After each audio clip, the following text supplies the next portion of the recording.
This is the second part of the lesson on operational excellence in agriculture. And we will now begin to detail how this management system that Toyota developed applies to agriculture. As I already mentioned, the customer is the key. It's on the roof of the little house. The phenological cycle is the core. And the first pillar is what Toyota calls jidoka in Japanese. Jidoka means stopping the process immediately when a problem is found.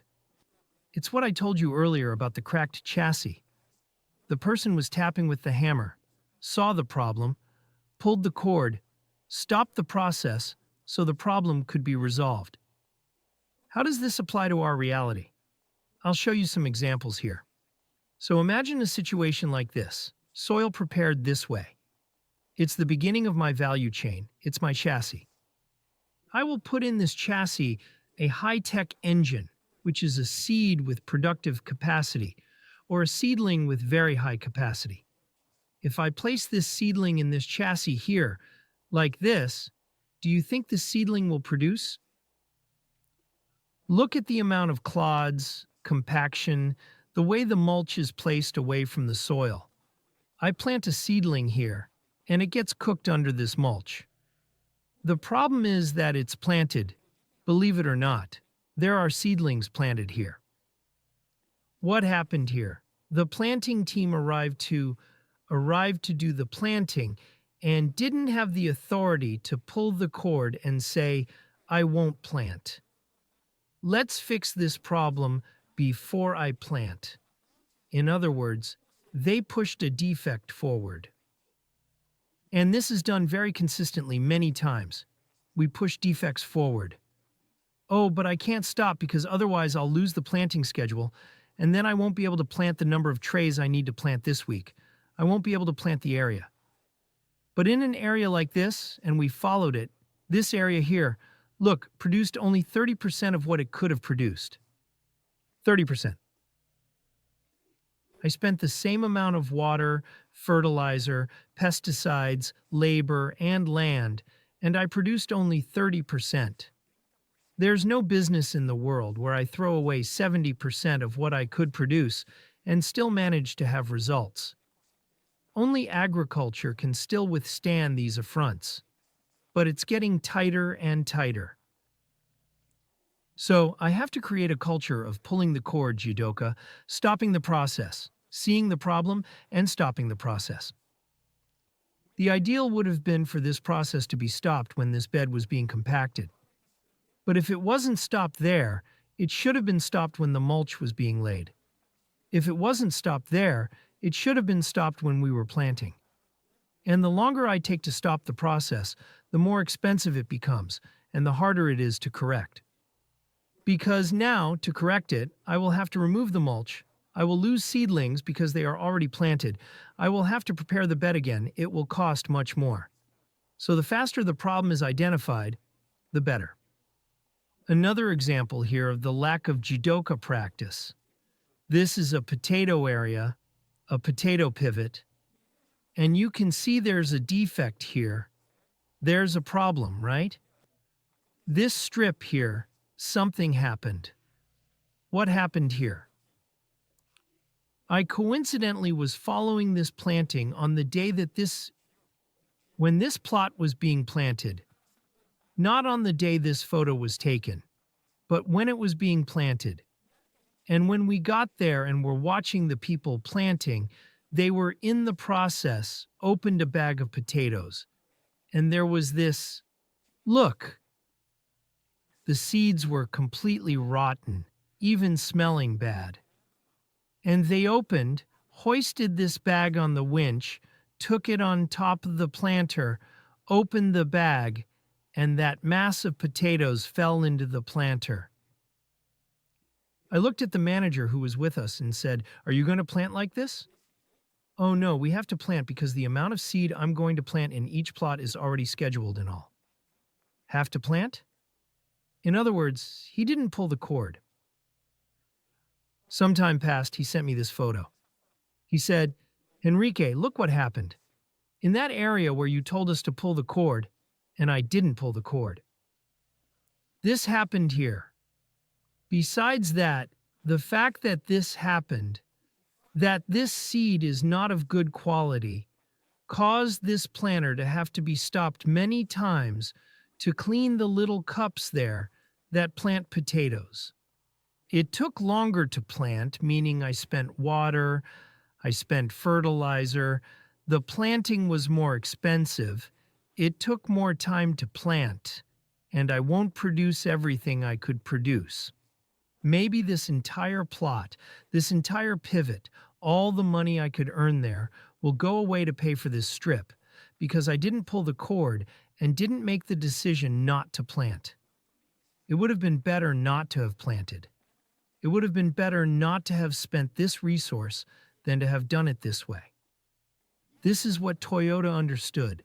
Don't pass defects forward. This is Jidoka. Ensure quality from the start, from the beginning. Quality at the source. This is the principle of Jidoka, and this is the first pillar, the first fundamental concept of the Toyota system.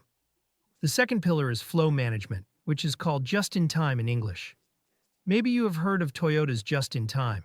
It's doing what the customer wants, when they want it, the way they want it. Doing what the plant wants, when it wants it, the way it wants it. And for that, we have to ensure that this management of operations happens with flow, with clarity, seeing the barriers, removing barriers. And this is a very common practice of how to apply this in agriculture. What you are seeing here is a photo of a daily meeting happening with the team that takes care of the lettuce, here at the Malungo farm in Brasilia.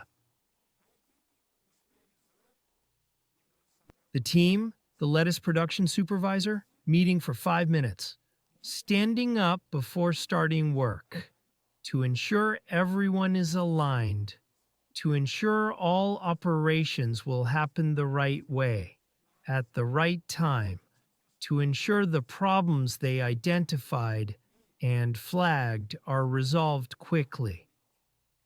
This is a practice, a ritual that ensures operational excellence. And to manage the flow, we can do this visually. This here is a photo at Sakita, there in the Sakita group.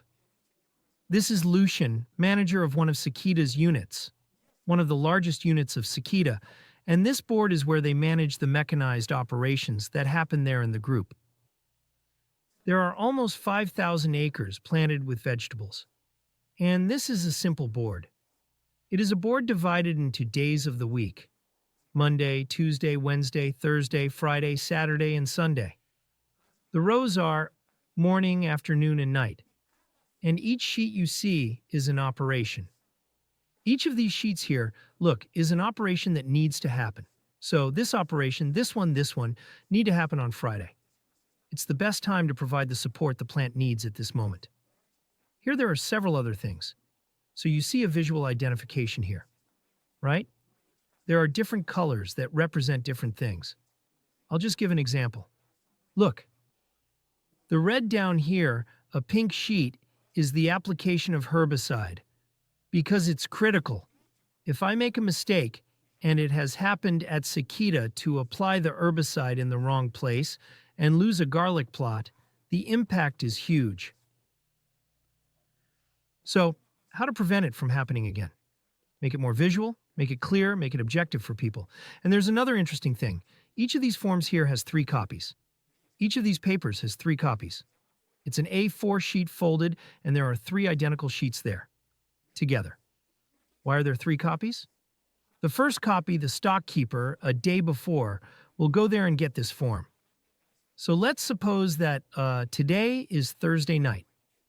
I go there, get the copies of everything that will be done on Friday, and I go to the stock, and I already separate them. I leave these products ready, separated, next to the meeting room. And they have that there. The next day in the morning, the tractor drivers arrive to work, and they have the daily meeting in front of this panel to see what needs to be done, what was due yesterday, what is pending, and what is planned for today. Then, when they align, they take a copy with them, because on that sheet are all the details they need to carry out the operation correctly. The area, the operation that will take place, the conditions for this operation to happen correctly. If it's a spraying, for example, the amount of each product, the mixing sequence of each product. It's all there, clearly, visually, simply. But it's there for him to have the information he needs when he needs it. And he takes this second copy with him. And the third copy stays on the board. Why? In the meeting the next day, they will look at what was done yesterday. Was everything done? Was there any pending issue? Did any difficulty occur? Any anomaly? Any problem? Are we going to need to reschedule? If I need to reschedule, what impact does that have?